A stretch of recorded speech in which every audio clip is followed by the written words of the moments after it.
Hello and welcome to Whispers of the Gods.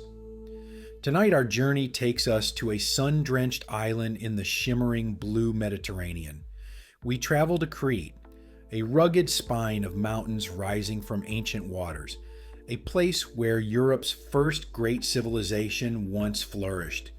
This is not the story of Athens or Sparta, not yet. This is the story of something older, something that came before.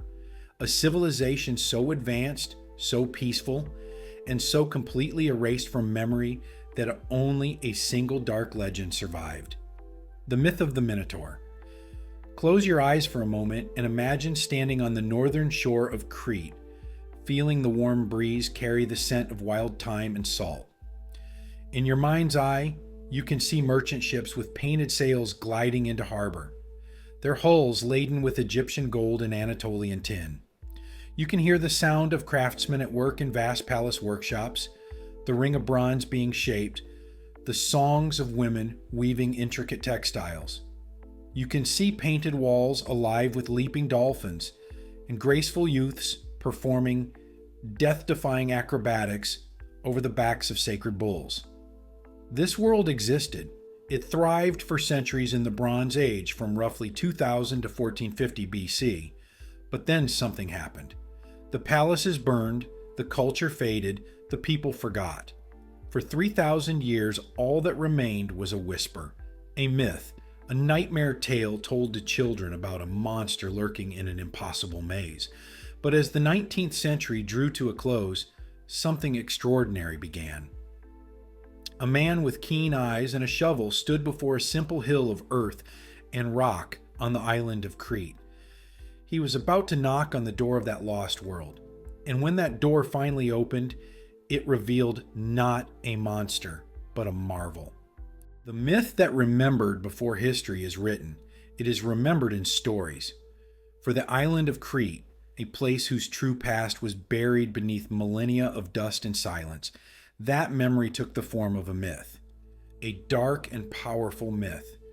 It was a tale told around hearth fires in ancient Athens, whispered in the marble halls of Greek kings, recited by poets and playwrights for generation after generation. A story of divine pride, monstrous punishment, and heroic sacrifice. The legend begins with an act of arrogance, as so many Greek myths do. There once lived a powerful king named Minos who ruled a great island empire from his magnificent palace at Knossos. Minos was ambitious and proud, and to prove his divine right to rule, to show the gods themselves favored him above all others, he prayed to Poseidon, the mighty god of the sea. He asked for a sign, an unmistakable symbol of divine approval. Poseidon heard his prayer and obliged. From the foaming white waves of the Mediterranean, a creature emerged. A bull, magnificent beyond description, its hide as pure and white as fresh fallen snow, its muscles rippling with preternatural strength. This was no ordinary animal. This was a sacred gift from the gods, meant to be sacrificed in Poseidon's honor, an offering to seal the covenant between heaven and earth. But Minos looked upon the bull and could not bring himself to do what was required. The creature was simply too beautiful, too perfect, too valuable. In his greed and foolishness, he decided to keep the sacred bull for his own herds, to breed it with his cattle and improve his stock. Instead, he sacrificed a lesser animal, hoping the god would not notice or perhaps would not care. He was wrong. The insult to a god could not go unpunished. But Poseidon's revenge was not swift and simple. It was cunning, terrible, and designed to strike at the very heart of Minos' pride and power. The god did not strike down the king himself. Instead, he cursed Queen Pasiphae, Minos' wife, with an unnatural and overwhelming desire for the sacred white bull. Consumed by this divine madness, tormented by a passion she could neither understand nor control, the queen sought out Daedalus, the most brilliant inventor and craftsman in all the known world. Daedalus had taken refuge at the court of Knossos, fleeing from Athens after a crime, and now he found himself commanded by the desperate queen to build something impossible. She needed a hollow wooden cow, perfectly crafted, convincing enough to fool even a bull, within which she could hide herself. The inventor, bound by his obligation to his patron and perhaps fascinated by the technical challenge, did as she asked. The result of this cursed union was a creature that should never have existed. The child that was born was neither fully human nor fully beast. It had the powerful body of a man, but the head and tail of a ferocious bull. They named him Asterion, but the world would come to know him by another name. The Minotaur, the bull of Minos. King Minos was horrified. This monstrous stepson was a living symbol of his own sacrilege, a walking reminder of his hubris and the price of offending the gods. He could not kill the creature, for it was still the queen's son, still connected to the royal bloodline. But he could not allow it to roam free either. Once again he turned to Daedalus. The inventor, using every ounce of his genius, constructed something the world had never seen before, a labyrinth. Not simply a maze, but an architectural wonder of such bewildering complexity that anyone who entered its depths would become hopelessly, forever lost. Winding passages led to dead ends. Corridors turned back upon themselves. Identical halls stretched in every direction, offering no landmarks, no hope of escape. At the very center of this nightmare construction lurked the Minotaur, waiting in the darkness. But the horror did not end with the monster's imprisonment. The myth tells us that the story then shifts across the water to Athens, to the Greek mainland. King Minos' son had been killed in Athens under circumstances that Minos blamed on the Athenians. In his rage and grief, the powerful king waged war on Athens and conquered it. The terms of surrender were cruel beyond measure. Every 9 years, the Athenians had to send a tribute to Crete, not gold or grain or weapons, but children. 7 of their finest young men and 7 of their finest young women. 14 innocent souls sent across the sea to be cast into the labyrinth, periodic sacrifices to feed the monster and remind Athens of its subjugation and shame. For years, this terrible tribute was paid. Athenian parents wept as their children boarded the black-sailed ship that would carry them to Crete in certain death. But then, in the next generation, a hero emerged. Theseus, the brave son of the Athenian king, volunteered to be sent as one of the youths. He vowed to his father and to his people that he would enter the maze, slay the Minotaur, and end the tyranny of Crete forever. His father reluctantly agreed, and they made a pact. If Theseus succeeded and returned alive, he would change the ship's black sails to white ones. So his father, watching from the shore, would know from a distance that his son had survived. When Theseus arrived at Knossos, he was presented before King Minos. There in the great hall of the palace, the king's daughter, the Princess Ariadne, saw the young hero and immediately fell deeply in love with him. Desperate to save him from the fate that awaited all who entered the labyrinth, she secretly met with Theseus and gave him 2 precious gifts. The first was a sharp bronze sword to fight the beast. The second was a simple ball of thread. Theseus took these gifts and entered the labyrinth. At the great stone doors, he tied one end of the thread securely and began his descent into the suffocating darkness. He walked slowly, unwinding the ball of thread as he went, leaving behind him a thin lifeline leading back to the entrance. The roars of the Minotaur echoed through the stone corridors, growing louder as he ventured deeper and deeper into the heart of the maze. Finally, in the very center, in a chamber stinking of death and old bones, he confronted the monster. The battle was ferocious and terrible. The Minotaur fought with animal rage and supernatural strength, but Theseus fought with the courage of a hero and the determination of a man who carried the hopes of his entire city on his shoulders. In the end, the hero prevailed. He drove Ariadne's sword deep into the creature's heart, and the Minotaur fell, dead at last. but killing the monster was only half the challenge. Now Theseus had to find his way out of the labyrinth, where countless others had died wandering lost in the dark. His path to safety was not marked by sight, but by touch. Following the thin, taut line of Ariadne's thread, pulling himself hand over hand back through the twisting passages, he found his way to the entrance.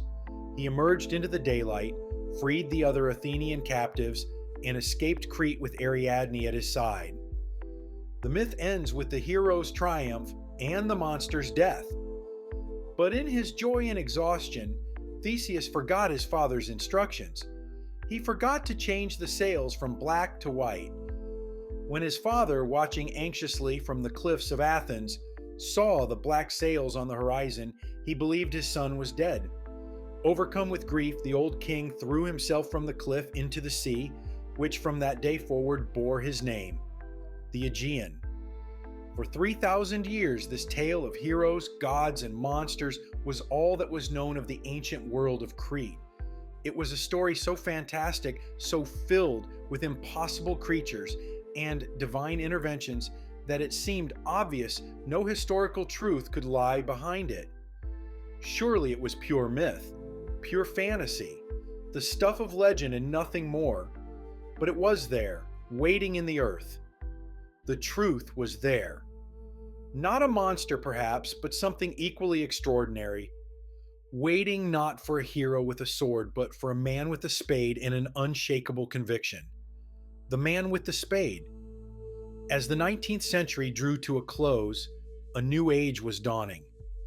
An age of archaeology, of scientific excavation, of seeking truth buried in ancient soil.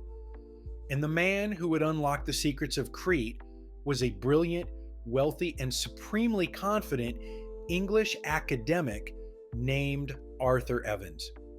Evans was the keeper of the prestigious Ashmolean Museum at Oxford University, a position of considerable influence in the world of antiquities. But he was not initially hunting for a monster's lair or even searching for a lost civilization. His quest began with something much smaller, much more subtle. He was searching for a lost system of writing. Evans had become fascinated by small milky white seal stones he had encountered in the markets of Athens during his travels in the 1890s. These curious objects were intricately carved with tiny enigmatic symbols that looked like a form of prehistoric script, something far older than any known Greek writing. The local Cretan women called them milkstones and wore them as amulets, charms to bring good fortune and protect against evil. To them, these were simply folk talismans, family heirlooms passed down through generations. But Evans looked at those symbols with a scholar's eye and saw something profound. He believed these seal stones were the key to discovering Europe's first written language, a script that predated even the earliest Greek alphabet by centuries, perhaps even by a millennium. He began to follow the trail of these stones to their source. In the 1890s, he arrived on Crete, an island just emerging from centuries of Ottoman Turkish rule, still wild and rugged, its ancient secrets buried beneath olive groves and centuries of accumulated earth. He traveled the countryside not as a tourist, but as a detective, buying more of the small seal stones from local villages, asking questions, listening to old stories, piecing together clues. The trail kept pointing to one location, a large, unassuming hill covered in olive groves near the main port town of Heraklion. The locals called the place Kefala, the hill. Others had suspected this was the location of the legendary palace of Knossos. The famous German archaeologist Heinrich Schliemann, who had already discovered Troy and the golden treasures of Mycenaean, had tried to purchase the land in the 1880s, but had been thwarted by bureaucratic hurdles, disputes over the price, and the suspicious landowner's attempt to inflate the number of olive trees on the property. Local politics and Ottoman administration had always stood in the way of excavation, but Arthur Evans possessed a unique combination that few scholars had: academic obsession paired with substantial personal wealth. His family owned a prosperous paper manufacturing business, and Evans had access to considerable financial resources. Where others saw insurmountable obstacles, he saw merely problems to be solved with patience and money. He negotiated patiently and persistently with the local landowners. Eventually, in 1899, he purchased the entire plot of land where the hill of Kafala stood, becoming the sole owner of whatever secrets it held. The olive trees were cleared. The stage was set. Finally, in March of the year 1900, on the 23rd day of that month, at 11 o'clock in the morning, the time had come. Arthur Evans stood at the site with a team of over 100 local Cretan workmen. The air was filled with a sense of immense anticipation. For 3,000 years, the labyrinth of myth had existed only in stories and nightmares, a dark monument in the landscape of the imagination. Now, Arthur Evans stood before a simple hill of earth and rock, ready to knock on the door of that lost world and see if anyone was still at home. The initial work was grueling and dusty, as archaeological excavation always is. For the first few days, they found only the tops of massive ancient walls, hinting at a large structure beneath the soil, but revealing little of its true character. There was constant nervous excitement rippling through the team. Was this just a rustic fortress? The ruins of some provincial stronghold? Or was it something more? The answer came with a sudden, brilliant flash of color. A workman's pickaxe struck something soft. Upon careful cleaning, with brushes and careful hands, a fragment of painted plaster was revealed. As more earth was gently, painstakingly brushed away, a picture began to emerge from the darkness of centuries. It was a life-size depiction of a young man with long, flowing black hair and a noble profile, carrying a tall conical cup. This would become known as the famous Cupbearer fresco. Evans stood before this image, and in that moment, he knew. This was not the art of a primitive people scratching crude images on cave walls. This was the work of a sophisticated, confident culture with a masterful command of form and color. A people who understood beauty and celebrated life with vibrant, confident brushstrokes. Energized by this discovery, the teams followed the walls where the fresco had been found. Soon they uncovered an intact, sunken room. As they cleared away the accumulated debris of millennia, they found gypsum benches lining the walls, carved from pale stone and still elegant after all these centuries. And then, set against the northern wall, they saw something that made everyone stop and stare in wonder. A throne. A magnificent high-backed throne carved from a single block of gypsum.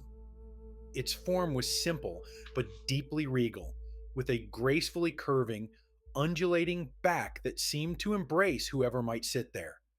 Though the room was small, intimate even, the throne gave it a palpable sense of power and ceremony. This was a seat of authority, a place where important decisions had been made. As they carefully cleaned the walls around the throne, the scene became even more magical. The plaster was painted with vibrant frescoes of stylized palm trees and flowering plants. On either side of the throne, flanking it like guardians, were painted two mythical griffins, creatures with the body of a lion and the head and wings of an eagle. They lay at rest in fields of lilies, serene supernatural protectors watching over the empty seat of power.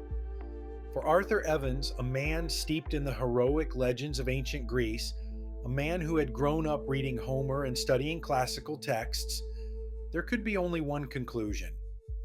In a moment of high dramatic conviction, standing in that small throne room with the paint still vibrant on the walls, he declared to the world that he had found the throne room of the legendary King Minos himself. Around the same time, another crucial clue emerged. All over the palace site, carved into the great stone blocks of the walls, Evans' workmen kept finding the recurring symbol of a double-headed axe. Evans knew this sacred symbol from his scholarly research. It was called a labrys in ancient Greek. In a flash of inspiration, he made an intellectual leap that would define his entire discovery and give a name to the structure he was uncovering. He connected the word labri to the mythical labyrinth. The labyrinth, he proposed with growing excitement, was not just a maze in the ordinary sense. The word itself, labyrinth, literally meant the place of the double axe. It was the Palace of the Labri. The discoveries of those first few remarkable weeks were staggering. Evans had unearthed a throne room of startling beauty, frescoes that demonstrated a sophisticated artistic tradition, and a powerful religious symbol that seemed to be the very etymological root of the myth itself. He had come to Crete, looking for a few words carved on ancient stones, hoping to find clues to a lost script. Instead, he had found the throne of a king and had given new historical meaning to one of the most famous legends in Western culture. The myth was becoming real, with every shovel full of earth removed. A palace, like no other. The discovery of the throne room was merely the key that unlocked the door. As Arthur Evans and his teams continued to dig over the next several excavation seasons, returning year after year, they realized they had not just found a room or even a royal villa. They were uncovering an architectural entity of almost unbelievable size and complexity. The excavation expanded from a few exploratory trenches into a vast project eventually covering 6 acres. What emerged from the earth was not so much a single building as a sprawling, self-contained city, a labyrinthine complex that fully justified the ancient myth. The entire structure was organized around a huge rectangular central court, a massive open-air paved space measuring roughly 50 by 25 meters. This served as the very heart of the palace, the grand stage for Minoan public life. One can imagine this space filled with light and movement, crowds gathering for great religious festivals, priestesses processing in elaborate robes and high headdresses, and those daring young athletes performing their sacred, death-defying acrobatics over the backs of massive bulls while thousands watched from balconies and terraces. Clustered around this central courtyard in what seemed at first like chaotic disarray but was actually a brilliantly planned arrangement was a bewildering network of over 1,000 rooms, halls, workshops, storage areas, and shrines. This was a multi-storied metropolis built with genius engineering down the gentle slope of the Kafala hill. Some sections of the palace reached up to 5 stories in height, creating a stunning series of terraces, balconies, and verandas, all connected by a disorienting web of grand staircases.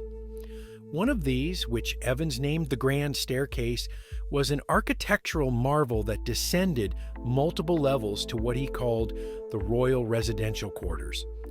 Its path was ingeniously illuminated by the Minoan invention of the light well, a kind of open-air shaft that funneled precious sunlight and fresh air deep into the heart of the massive structure where normal windows could not reach. To wander through the excavated corridors even today, even in ruins, is to understand immediately where the labyrinth myth was born. There is no single grand entrance to announce itself. Long, winding passages suddenly turn sharp corners. You find yourself led down one staircase only to climb up another moments later. Halls open unexpectedly into small hidden courtyards. Colonnades appear where you least expect them. It is a place designed for those who knew its secrets, who had grown up within its walls and understood its logic. For a stranger, an enemy, or a frightened Athenian youth, it would have been terrifyingly easy to become lost. This physical reality, Evans was convinced, was the seed from which the legend grew. But this was no prison built to trap a monster. It was something far more impressive. A bustling, vibrant center of an entire civilization, with different wings dedicated to every function of a sophisticated society. In what Evans romantically called the royal apartments, he found luxurious living quarters, including a room with the famous dolphin fresco painted on its walls.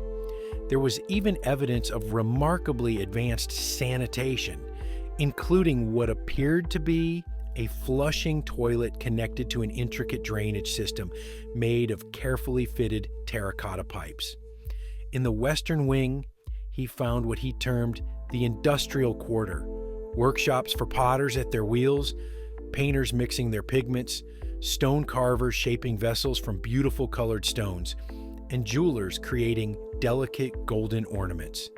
And then there were the magazines, the massive storage rooms that revealed the true economic engine of the palace.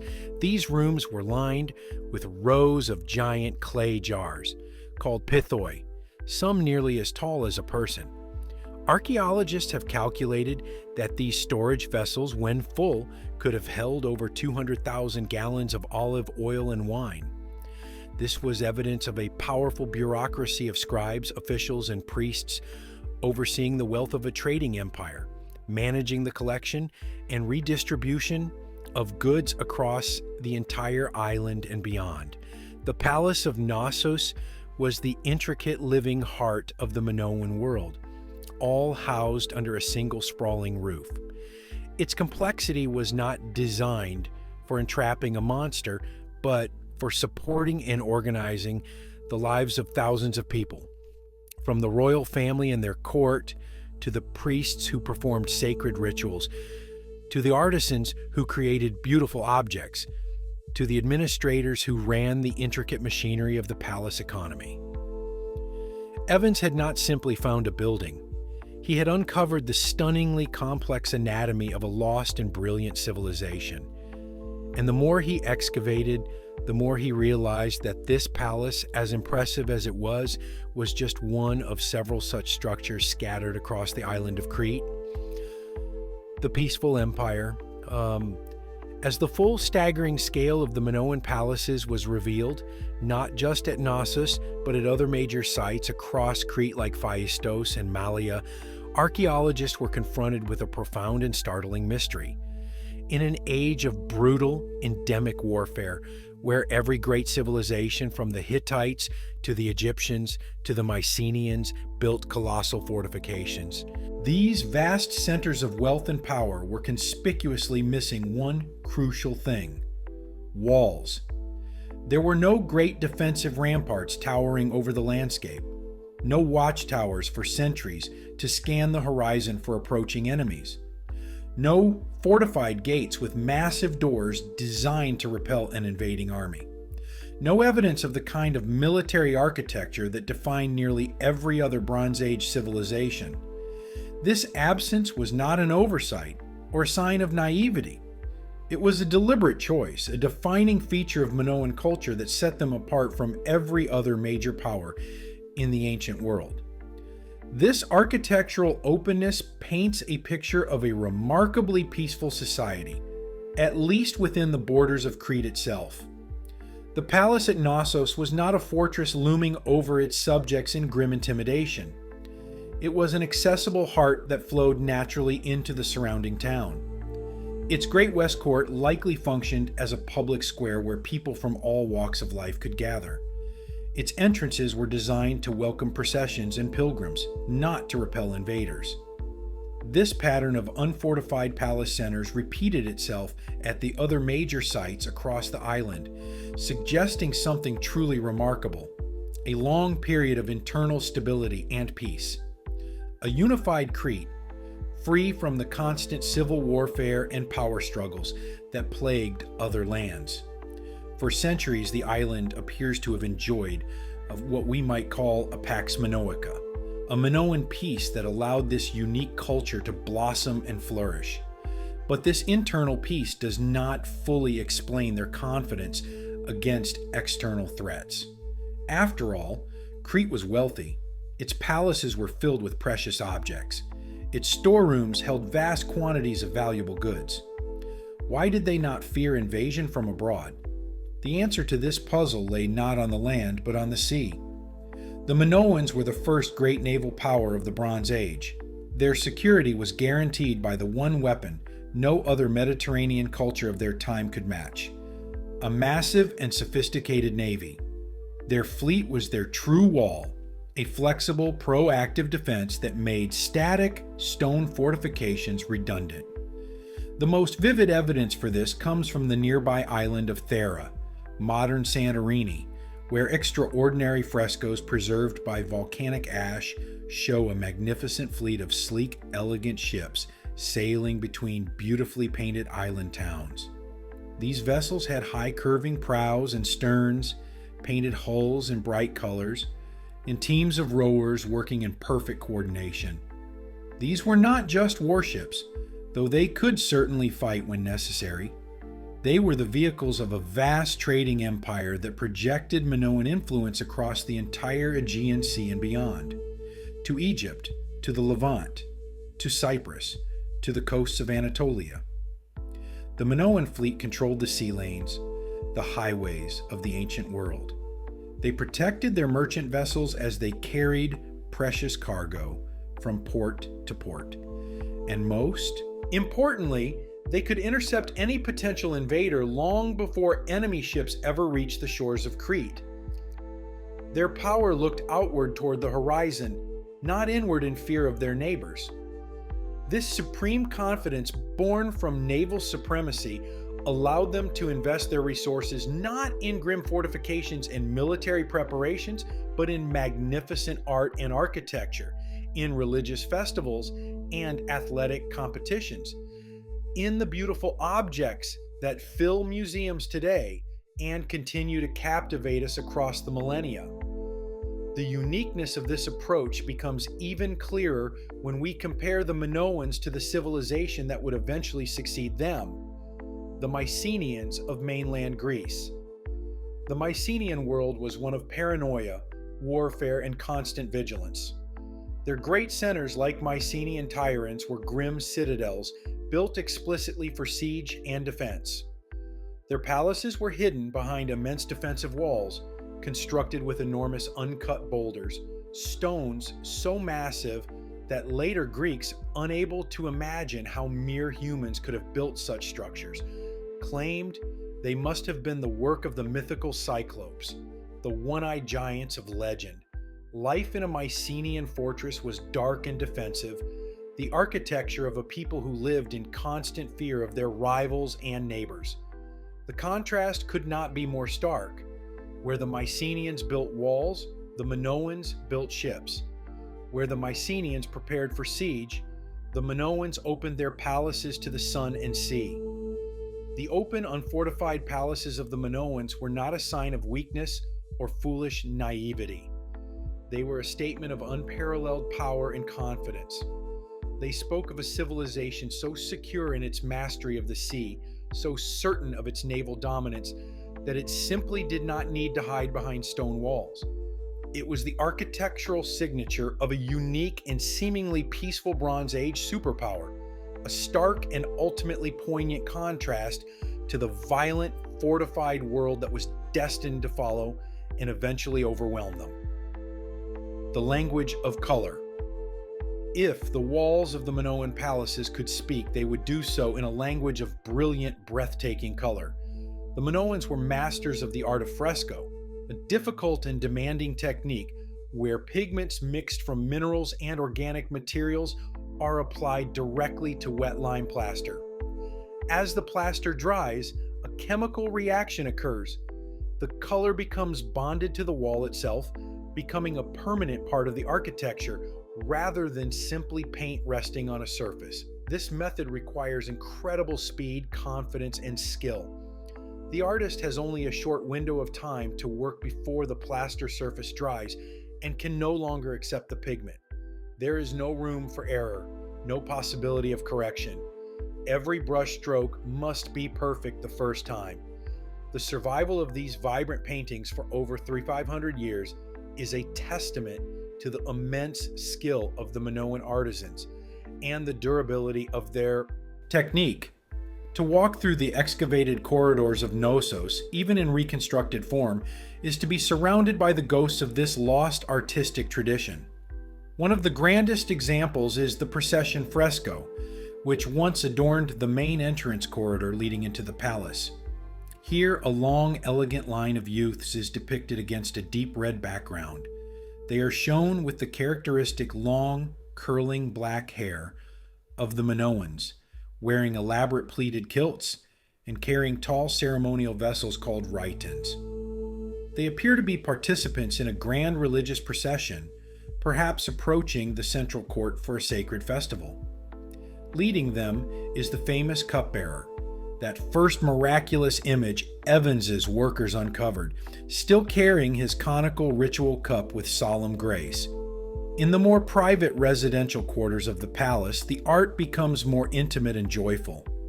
In what Evans named the Queen's Megaron, he uncovered perhaps the most beloved of all Minoan artworks, the dolphin fresco. In this stunning, immersive scene, a playful group of blue dolphins leaps and dives through a stylized sea teeming with colorful fish and spiky sea urchins. It is a work of pure, unrestrained delight, a celebration of the marine world that surrounded and sustained the island of Crete. There is no rigid formality here, no stiff Egyptian-style figure standing in profile. Only fluid, naturalistic motion, the dolphins caught in mid-leap, frozen in a moment of joyous freedom. From this same palace complex came a small but iconic fragment of a female face that Evans nicknamed La Parisienne for her seemingly modern, sophisticated appearance. With her elaborate curled hairstyle, her large, heavily outlined eye with its bold makeup, a coquettish smile on her bright red lips, and a distinctive sacred knot tied at the back of her neck, she offers a tantalizing glimpse into the world of the Minoan elite. We do not know who she was, a goddess being worshipped, a high priestess performing a ritual, a queen presiding over ceremonies, or simply an aristocratic woman. But her enigmatic expression and confident beauty have made her one of the most recognizable faces of the entire ancient world. Of course, no discussion of Minoan art would be complete without the iconic bull-leaping fresco. From a purely artistic standpoint, it is a masterpiece of dynamic composition. The image captures a moment of impossible frozen motion with three slender, graceful athletes vaulting over the back of a massive charging bull. The bull itself is shown in a flying gallop, all four hooves off the ground, a convention used by ancient artists to show incredible speed and power. The artist uses the color conventions of the time, painting the male figure with reddish-brown skin and the two figures on either side of the bull with pale white skin to distinguish between male and female participants in this dangerous and sacred performance. When we look at this visual language, as a whole, examining fresco after fresco, certain patterns emerge. The art speaks of a people who loved and revered nature in all its forms. They painted the creatures of the sea with obvious affection, dolphins and fish and octopi. They painted flowers and plants with careful attention to botanical detail.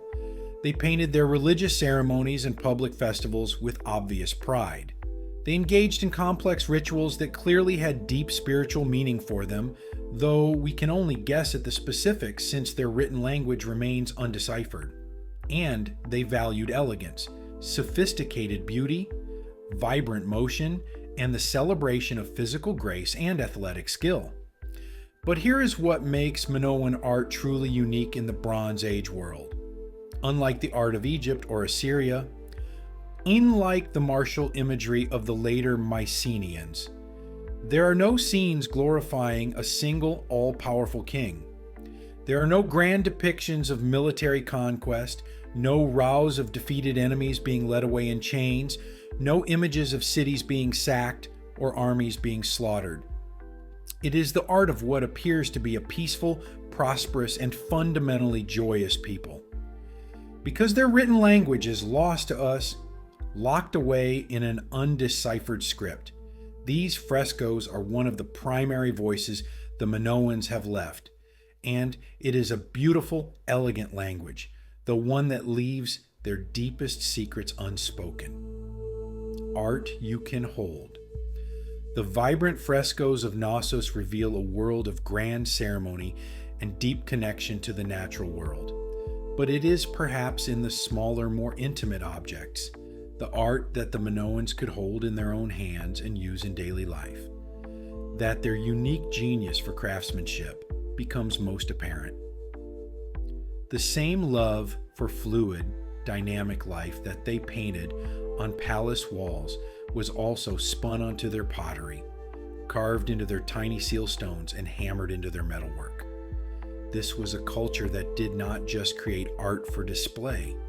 They lived within it, surrounded themselves with it, made beauty a part of every aspect of existence. The Minoans were masters of the potter's wheel, a technology they perfected to create ceramics of almost impossible thinness and delicacy. During what archaeologists call the Old Palace period, roughly 1900 to 1700 BC, they produced a style of pottery so sophisticated and beautiful that it was exported throughout the entire Mediterranean world and prized in the courts of Egypt and the cities of the Near East. This pottery is known as Kamare's ware, named after the cave sanctuary where examples were first discovered. These vessels are characterized by their eggshell-thin walls, astonishingly light when you hold them, and their striking decorative scheme. The potters would cover the entire vessel in a glossy, dark black slip, a liquid clay coating.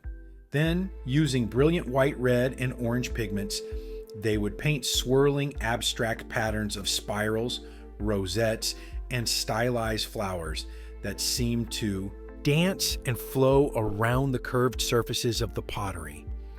It is an art of pure energetic abstraction, beautiful and almost psychedelic in its fluid motion, designs that seem to spiral endlessly inward and outward simultaneously. Looking at these vessels, you can almost feel the potter's wheel spinning, the artist's hand moving with practiced confidence across the curved surface. In the later Minoan period, particularly after 1600 BC, this love of abstraction gave way to a breathtaking naturalism. The so-called marine style is perhaps the ultimate expression of the Minoan celebration of the sea that surrounded and defined their world. Potters working in this style would leave the background the natural light color of the clay and paint their subjects in dark, rich slip, essentially reversing the earlier color scheme. The most famous example of this style, and one of the most celebrated pieces of ancient pottery in existence, is a small vessel found at the settlement of Palakastro in eastern Crete. It is known simply as the octopus flask. The artist who created this masterpiece painted a wonderfully detailed octopus whose 8 long tentacles wrap organically around the entire globular shape of the flask, perfectly uniting the decoration with the three-dimensional form of the object itself. The creature seems alive, its tentacles flowing across the surface with sinuous grace. The empty spaces between the tentacles are filled with carefully observed images of seaweed, coral formations, rocks, and sea urchins, creating a complete and dynamic underwater scene. When you look at this flask, you're not just seeing a decorated pot. You're holding a small piece of the Aegean Sea itself captured in clay, a window into the underwater world that the Minoans knew intimately from diving and fishing. This incredible attention to natural detail and this deep observation of the living world is found on an even smaller, more intimate scale in their most personal art form. The seal stones. These were the very objects that first set Arthur Evans on his quest to Crete, the mysterious milkstones he found in Athenian markets. Carved from tiny gemstones like agate, carnelian, jasper, and rock crystal, these seals are miniature masterpieces, rarely larger than an inch across. Under magnification, they reveal incredibly detailed scenes packed into impossibly small spaces. Priestesses with upraised arms in ecstatic ritual gesture. Powerful bulls with every muscle defined. mythical griffins with carefully delineated feathers, leaping dolphins caught in mid-arc, warriors with figure-8 shields, and detailed portraits of their sleek, high-prowed ships with every rigging line visible. These were not just beautiful objects created for aesthetic pleasure. They were functional tools of a complex palace administration. Each seal was unique to an individual, pressed into wet clay to seal documents or storage containers, acting as a personal signature in a world before. Widespread literacy. The clay impressions, called sealings, have been found by the thousands in palace archives, each one bearing the tiny detailed image from someone's personal seal. A permanent record of who opened what, who authorized which transaction, who had access to which storeroom. From a grand fresco covering an entire palace wall to a tiny seal stone that could be threaded on a string and worn around the neck, the touch of the Minoan artist is unmistakable. Their work represents a constant celebration of the natural world, a rejection of rigid, static, geometric forms in favor of organic, flowing, living beauty. It is a testament to a level of craftsmanship and artistic sensibility that was unparalleled in the Bronze Age and would not be seen again in Europe for over 1,000 years. The art they left behind reveals a people with a uniquely joyful and sophisticated eye for beauty, a culture that sought to fill every part of their lives, from the monumental public spaces to the most mundane everyday objects, with vibrant living art. The goddess and the snake. To understand the Minoans is to grapple with a profound silence at their very core. Unlike the Egyptians with their elaborate Book of the Dead, or the Mesopotamians with their epic poems of Gilgamesh, the Minoans left behind no grand religious texts to explain their beliefs, their cosmology, their understanding of the divine. Their undeciphered script keeps their prayers and myths locked away as secrets. To understand their gods and their spiritual world, we must look at the silent artifacts they left behind, the images they painted and carved, the sacred spaces they created, and these point to a religious worldview profoundly different from that of their neighbors and the civilizations that would follow them. Their primary places of worship were not the colossal state-sponsored temples we see in Egypt or the massive ziggurats of Mesopotamia. Instead, the Minoans found the divine in the natural world itself, in the wild and untamed places of their island. On the highest peaks of Crete, places like the sacred Mount Juctus, which overlooks Knossos, archaeologists have found what they call peak sanctuaries. Here, in open-air enclosures exposed to the elements, perched on windswept mountaintops closer to the sky than to the villages below, ordinary Minoans would make arduous pilgrimages. They left thousands upon thousands of small clay votive offerings, simple figurines of themselves with arms raised in prayer, models of their livestock hoping for divine protection of their herds, and clay replicas of afflicted body parts like hands or legs or eyes, left with desperate pleas for divine healing. The Minoans also worshipped in the deep, dark interiors of sacred caves, mysterious places they saw as direct conduits to the underworld and to the powerful earth deities who governed the great mysteries of fertility, death, and rebirth. The famous Dictaean cave, where later Greek myth would claim Zeus himself was born, shows evidence of continuous Minoan ritual activity. This reverence for the raw power of the earth and the forces of nature seems to be intimately connected to the most striking and unusual feature of Minoan religious art: the overwhelming dominance of female figures. Across frescoes, seal stones, and sculptures, women are consistently depicted in positions of power, authority, and spiritual significance. They are shown leading religious processions, receiving offerings from worshipers, presiding over sacred rituals, and standing at the center of scenes that clearly depict important religious moments. Men, in contrast, are often shown as attendants, as musicians accompanying the ritual, or simply as worshippers approaching a more important female figure. The most potent and famous symbol of this female-centric faith was discovered by Arthur Evans in 1903 in a stone-lined, hidden pit beneath the floor of a room at Knossos. He called these pits the temple repositories, and when his workers opened them, they found a treasure trove of ritual objects carefully buried, perhaps to protect them during some crisis or renovation.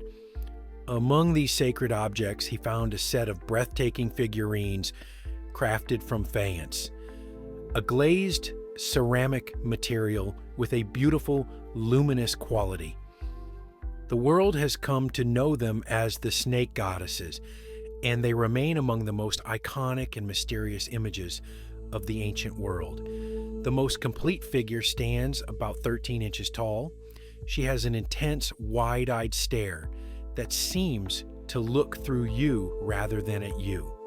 Her arms are outstretched before her, and in each hand she firmly grasps a writhing snake while other serpents coil around her body like living jewelry. She wears the height of Minoan fashion, a tight open bodice that deliberately exposes her breasts, and a long, elaborate flounced skirt with multiple colorful tiers.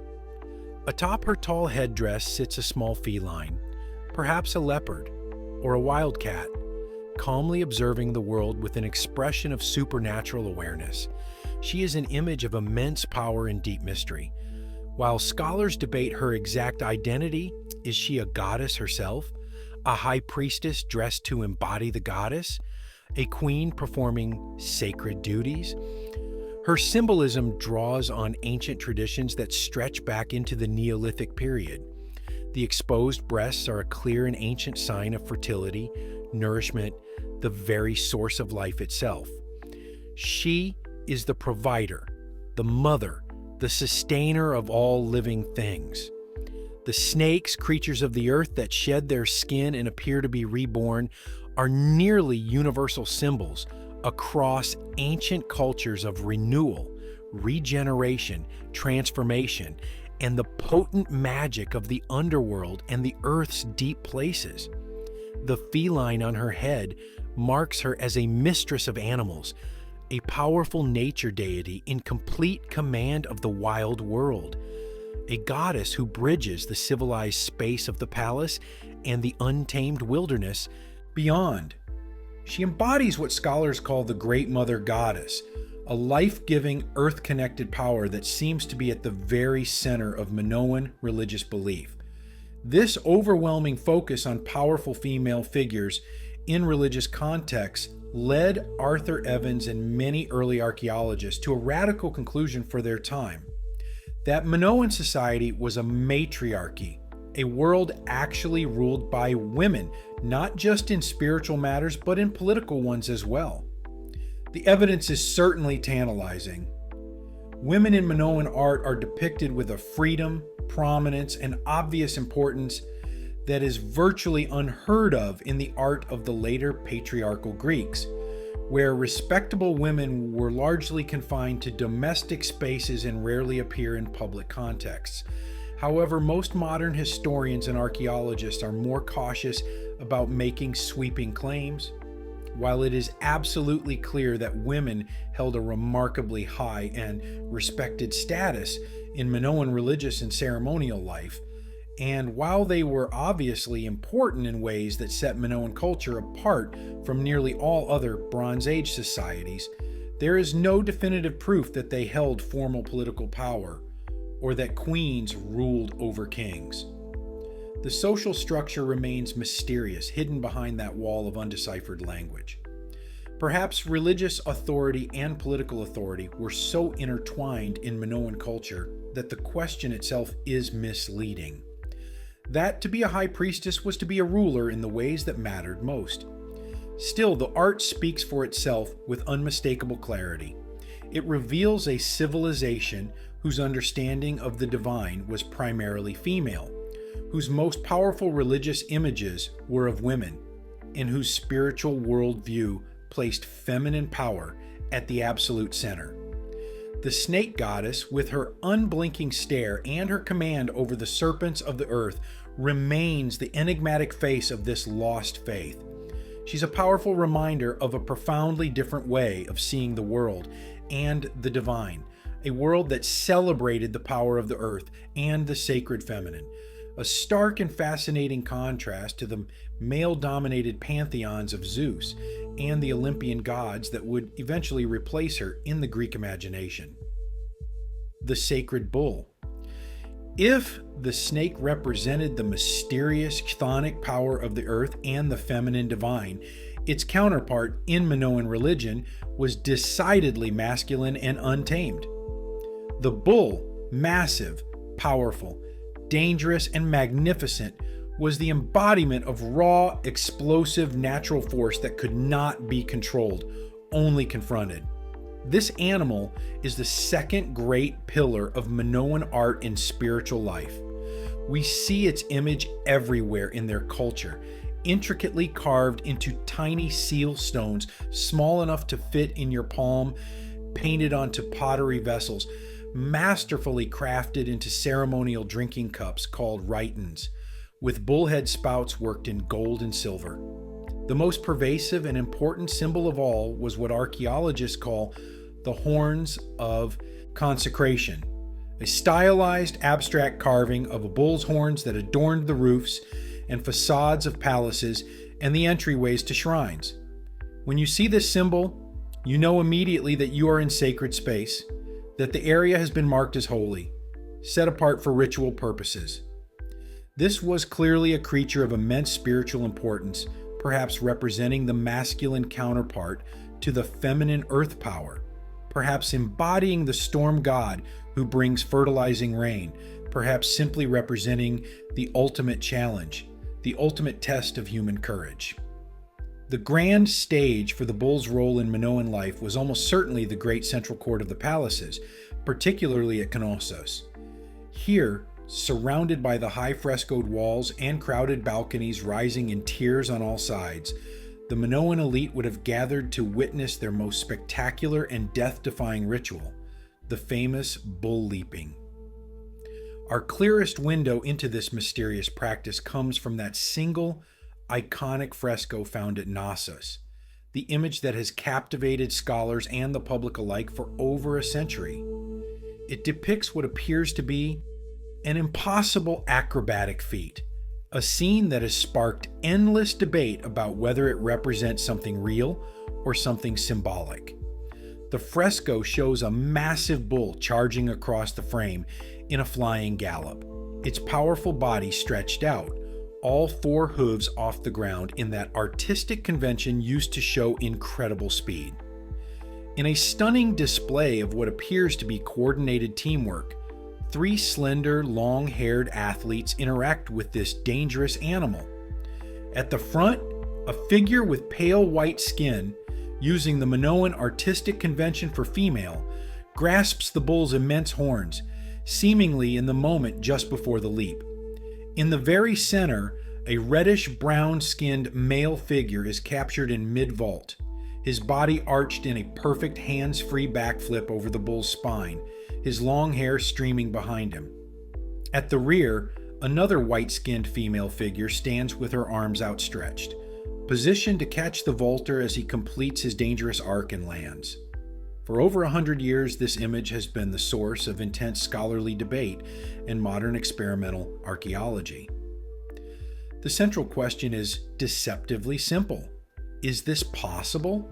Could a real human being actually perform a somersault over the back of a fully grown, charging bull? Modern acrobats and professional bull handlers have argued strenuously that it is a physical impossibility, that it violates everything we know about bull behavior and biomechanics. The moment an athlete grabs the horns of a charging bull, the animal's natural, instinctive reaction is to jerk its massive head violently upward. This would not launch the vaulter into a graceful arc. It would impale them instantly on the horns or fling them aside with devastating, likely fatal force. So what are we really seeing in this vivid painting? Scholars have proposed several theories.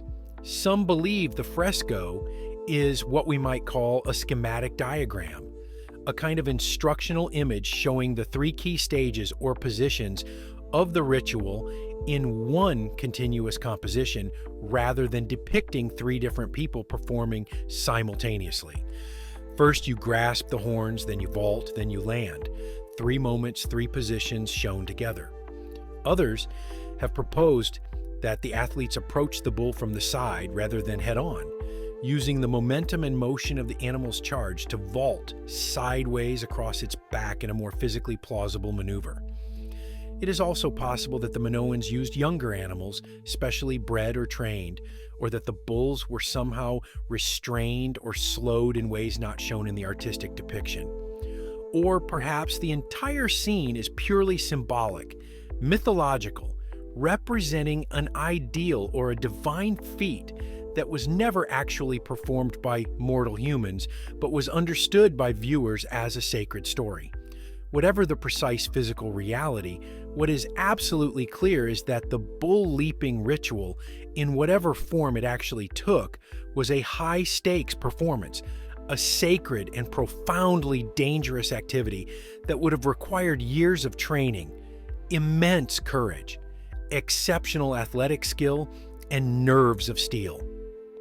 The risk of being gored by those massive horns, trampled by those powerful hooves, or simply thrown against the hard-packed ground with bone-breaking force must have been incredibly, terrifyingly high. Young people died doing this. We have no written records to tell us so, but it is inconceivable that such a dangerous activity did not claim lives. Perhaps that was part of the point, part of what made it sacred, the willingness to risk death in service to the gods. It is in this practice, this spectacle of elite youths and maidens dressed in elaborate costumes, risking their lives in an athletic and ritual confrontation with a sacred bull in the heart of the labyrinthine palace, that we can see the clearest historical seed for the later Greek myth of the Minotaur. The legend of 14 Athenian children being sent as tribute to be sacrificed to a bull monster in a maze is almost certainly a distorted, fearful, misunderstood memory of this very real Minoan ritual, filtered through the lens of later Greek culture that had forgotten the true meaning and transformed it into nightmare. The true meaning of the bull leaping ceremony may forever remain a mystery, locked away with so much else behind that barrier of undeciphered language. But the art it inspired, the stunning images it generated, speak volumes about the culture that created it. The Minoans did not cower before the awesome, dangerous power of the natural world. They did not hide from it or simply try to appease it with distant sacrifices. Instead, they chose to confront it directly, to engage with its most dangerous manifestation, not with brute strength or weapons, but with timing, precision, grace, and breathtaking athletic skill. For the Minoans, the bull was the ultimate test of human courage and capability. And in this sacred dance with death, performed before the eyes of their entire community, they celebrated and embodied their unique and fearless spirit. Masters of the sea. We have explored the open palaces, the joyful art, the enigmatic religious practices, and the death-defying bull rituals of the Minoans. But a fundamental question remains that we must address to truly understand this civilization. What was the source of the immense wealth and the long period of security that allowed this unique and seemingly peaceful culture to flourish for so many centuries? The answer did not lie in the fertile but limited agricultural fields of Crete, nor in the rugged mountains that dominate the island's interior. The answer lay in the vast blue expanse that surrounded Crete on all sides, the element that defined the island's very existence. The Minoans were, above all else, masters of the sea. The key to understanding their entire civilization is the concept of thalassocracy, a word derived from the ancient Greek thalassa, meaning sea, and kratia, meaning rule, or power. They were the first great naval power in European history, and their entire economy, their security, their culture, their worldview was built on the decks of their magnificent ships. From frescoes, particularly the stunning flotilla fresco from the island of Thera, from carved seal stones, and from clay models found in tombs and shrines, we can reconstruct what these vessels looked like. They were sleek, crescent-shaped ships with a single square-rigged mast for catching the wind, and a high, elegantly curving stern that swept upward like a bird's tail. The hulls were painted in bright colors and decorated with elaborate patterns. These ships were powered by a combination of sail and oars, with teams of rowers working in coordinated rhythm to propel the vessel through the sometimes treacherous waters of the Aegean. They were swift and highly maneuverable, capable of navigating both the open sea and shallow coastal waters, perfect for the island-hopping nature of Aegean travel and trade. These were the instruments of a vast and lucrative trading empire that stretched across the entire eastern Mediterranean. From their harbors on Crete, at places like Knossos' port town of Katsamba and other coastal sites around the island, these ships sailed forth carrying the high-value products of Minoan craftsmanship and the agricultural wealth of the island. Their exquisite camares, where pottery was a prized luxury good, a status symbol exported as far as Egypt and the Levant, where examples have been found in royal and noble contexts. They traded fine textiles woven and dyed using advanced techniques. They exported expertly crafted bronze weapons, tools, and vessels that were superior to local productions in many markets. And most importantly, in terms of sheer volume, they exported the agricultural bounty of Crete itself. Vast quantities of olive oil and wine sealed in large, distinctive clay transport jars. In return, their ships brought back the raw materials that the island lacked, resources essential for maintaining their Bronze Age civilization. They imported tin from distant sources, possibly from as far away as Afghanistan or even Cornwall in Britain, though more likely from Anatolia. They imported copper from the great mines of Cyprus. These two metals, copper and tin, when combined in the right proportions, create bronze, the transformative alloy that gave its name to the entire age, the material essential for creating effective tools, weapons, and countless other objects. From Egypt and the Near East, Minoan traders brought back gold, ivory, precious stones like the brilliant blue lapis lazuli that came from even more distant Afghanistan, exotic woods, and other luxury materials to be worked by their skilled palace artisans into objects of stunning beauty. Their most important and powerful trading partner was undoubtedly the ancient kingdom of Egypt, the superpower of the Bronze Age world. In the tombs of great Egyptian viziers and nobles, particularly in the famous tomb of Rekhmir at Thebes, dating to around 1450 BC, we find stunning proof of this relationship painted directly on tomb walls for eternity. Here, wall paintings depict delegations of foreign men explicitly labeled by hieroglyphic inscriptions as the Keftiu, a name that most scholars believe was the Egyptian word for the Minoans. These figures are shown with the iconic long curling black hair and patterned kilts that we see in the frescoes at Knossos. They are depicted bringing tribute or trade goods to the pharaoh, and among the objects they carry in their hands are perfect depictions of Minoan artistry, golden bull-headed rhytons and distinctive long-necked pottery vessels that match objects found in Crete itself. This is remarkable confirmation from an outside contemporary source, showing that the Minoans were not an isolated or mythical people, but were major players on the international stage of the Bronze Age world, respected and important enough to send their finest goods to the court of the most powerful king on earth.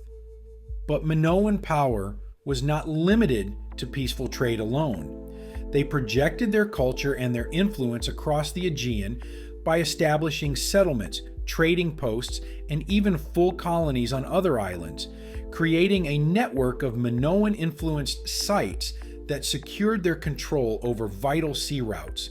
The most famous and spectacular of these was the city of Akrotiri on the island of Thera, modern Santorini, about 70 miles north of Crete. This was essentially a Minoan city in miniature. Multi-storied houses with sophisticated architecture, beautiful frescoes covering the walls, showing everything from ships to monkeys to fishermen, advanced plumbing with sophisticated drainage systems, and a clear material culture that was thoroughly Minoan in character. Other Minoan outposts and settlements have been identified on islands like Rhodes, Cythera, and various smaller islands throughout the Aegean. These served as vital trading hubs, as waypoints for ships on longer voyages, as sources of local resources, and most importantly, as a network of bases that secured Minoan control over the sea lanes. This thalassocracy, this mastery of the sea, is the ultimate explanation for the mystery of the palaces without walls. The Minoan navy was the source of their wealth, bringing valuable trade goods into their harbors and keeping the resources flowing that maintained their sophisticated palace economy. Their fleet was the guarantor of their peace and security, ensuring that no rival power could launch a successful invasion of Crete itself. Why build massive stone walls to hide behind? Why invest enormous resources in static defensive fortifications when your true fortifications, your real walls, were made of wood and sail, the hulls of your ships, and they were mobile, proactive, capable of intercepting and defeating threats far from your shores? This supreme mastery of the sea was the engine that drove their entire civilization, the foundation upon which everything else rested. But as we shall see, their dependence on maritime power would also become the seed of their ultimate vulnerability. The Achilles heel that would be exposed by a catastrophe no amount of naval power could prevent. The silent language. While the discovery of the grand palaces and their artistic treasures captivated the world and made headlines in newspapers across Europe, for Arthur Evans himself, the most significant and most personal discoveries were actually far smaller and more unassuming. We must remember that his entire journey to Crete did not begin as a romantic search for the lair of a mythical monster, or even as a hunt for a lost civilization. It began as a scholarly quest for a lost system of writing, sparked by those mysterious symbols he had seen carved into ancient seal stones in Athenian markets years before, and in the burned-out ruins of Knossos in small chambers scattered throughout the palace complex. His original hope was realized beyond his wildest dreams. His teams uncovered the remains of the palace archives, hundreds and eventually thousands of flat, pillow-shaped tablets of sun-dried clay. These were not grand historical chronicles or epic poems or royal annals. They were mundane, everyday paperwork, the administrative records of a complex palace bureaucracy.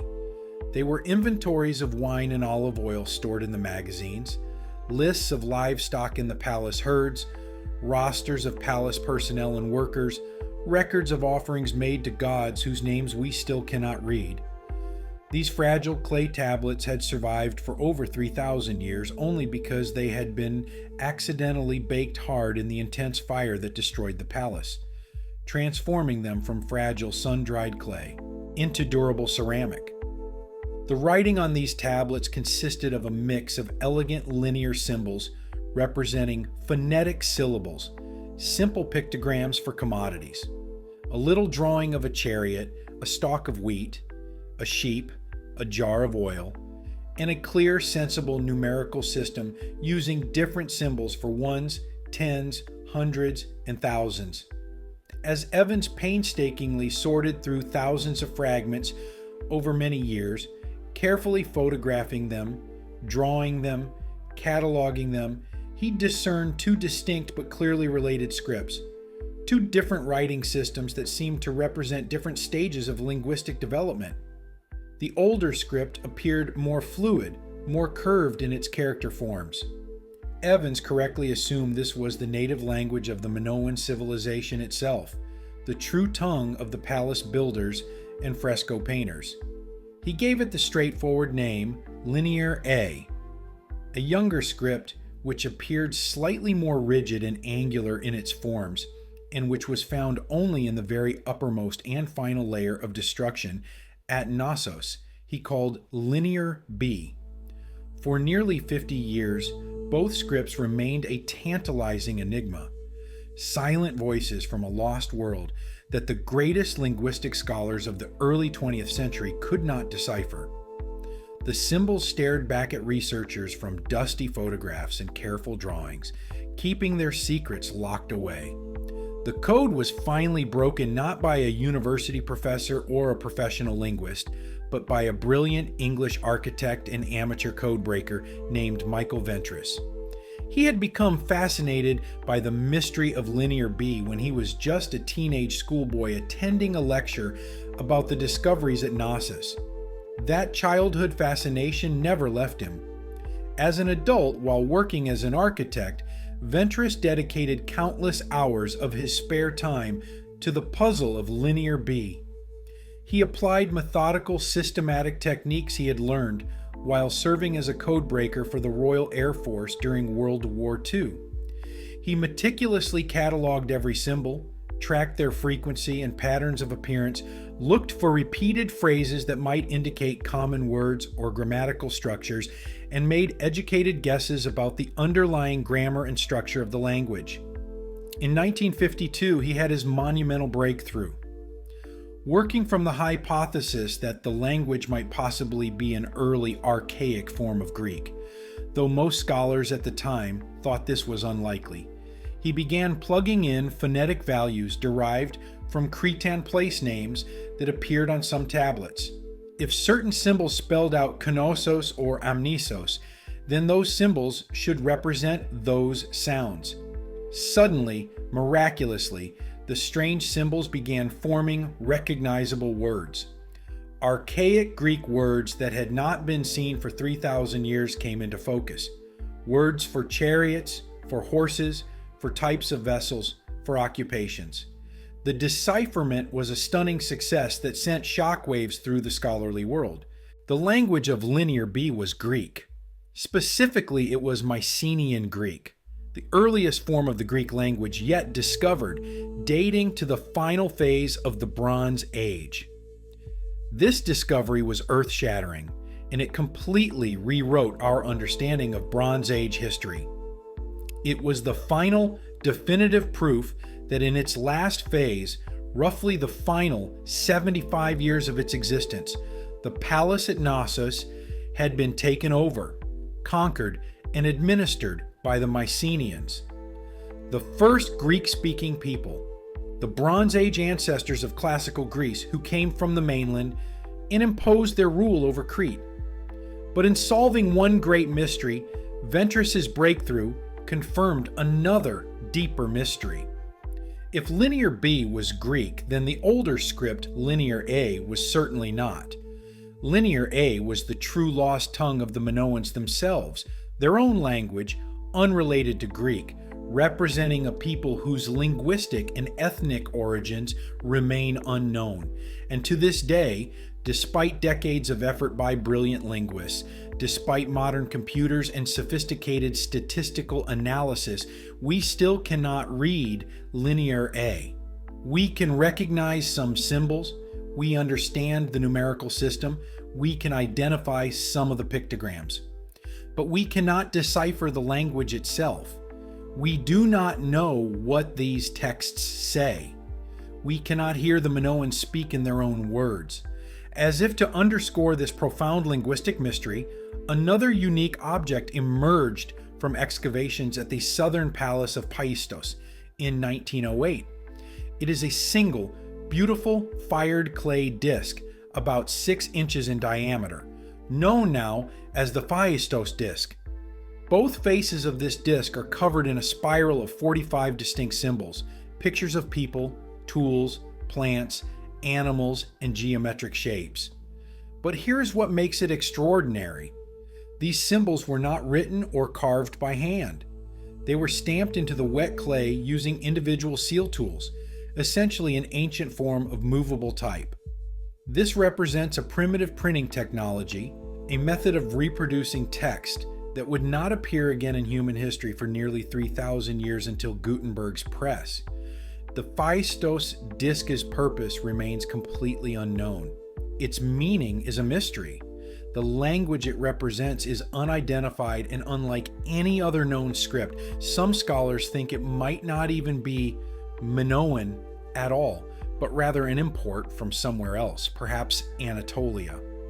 It stands as one of archaeology's most beautiful and most frustrating puzzles. And so we are left with a profound and tantalizing silence at the heart of the Minoan world. Thanks to Michael Ventris and his brilliant decipherment, we can read the final accounting records of the Greek-speaking Mycenaeans who ruled Knossos in its last decades. Dry inventories of sheep and grain in bronze vessels. But the true voice of the Minoans themselves, the language they used to name their kings and queens, to call upon their gods and goddesses, to write their poems if they had any, to record their own history and their own understanding of themselves, that voice remains locked away in an undeciphered script we cannot yet read and may never be able to read given the limited number of surviving texts. They remain a civilization we can see in stunning visual detail, whose art and architecture we can admire and study, but whose own words, whose own voices we cannot yet hear. It is one of history's most poignant silences. The mountain explodes. In the final golden years of the 17th century BC, somewhere around 1600 BC, the Minoan civilization stood at its absolute zenith, at the very peak of its power and cultural brilliance. The palaces were centers of sophisticated art and advanced architecture. The trading fleets controlled the entire Aegean Sea and beyond. Minoan influence and Minoan goods could be found from Egypt to Syria to the Greek mainland. It must have seemed to the people living in that confident moment that their peaceful, prosperous world would continue forever, that their mastery of the sea and their cultural sophistication had created something permanent and unshakable. But their greatest threat was not gathering in the courts of a rival empire or being forged in the weapons shops of an enemy city. It was brewing silently, inevitably, just 70 miles to the north on the beautiful island of Thera, the island we know today as Santorini. Thera was a jewel in the Minoan trading network, home to the wealthy and bustling port city of Akrotiri, a place of prosperous merchants living in multi-storied houses decorated with beautiful frescoes, a thoroughly Minoan settlement that served as a vital link in the sea routes connecting Crete to the wider Aegean world. But the beautiful island with its pleasant harbor was in fact the peak of a sleeping volcano, a mountain of fire waiting beneath the blue waters and the sunny hillsides.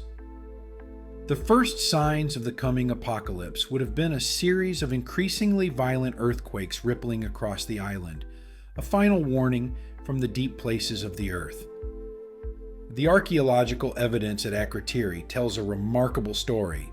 While excavators found buildings damaged and collapsed, beds overturned, pottery smashed, and clear signs of disaster, they found something else equally significant: no human.